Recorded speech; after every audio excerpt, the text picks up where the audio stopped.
Ayan. So kailangan watery.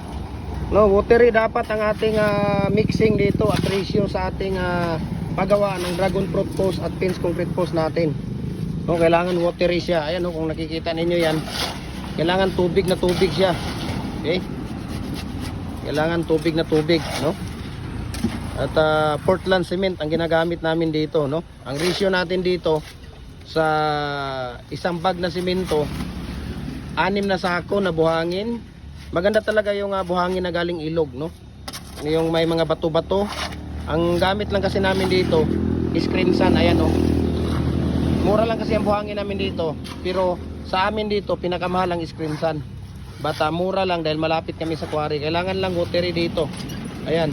Tapos sa mga nagtatanong, 4 na timba na tubig, ganyan na timba, 4 na timba na tubig, 6 na sako na buhangin, 1 sako na simento. Yun po ang gagawin natin dito sa 8 piraso na 7 feet. Okay? 8 piraso na 7 feet. Ayan. Tapos 8 piraso sa 6 feet. 7 piraso sa 7 feet, 6 na piraso sa 8 feet. Ayan, oh.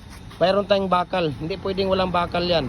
Yan, so follow na po kayo sa ating Facebook page, Jim Hardware Kukulamber Concrete Products, Balulang Branch, Jim Hardware Kukulamber Concrete Products, ang ating YouTube channel. Ayan. God bless.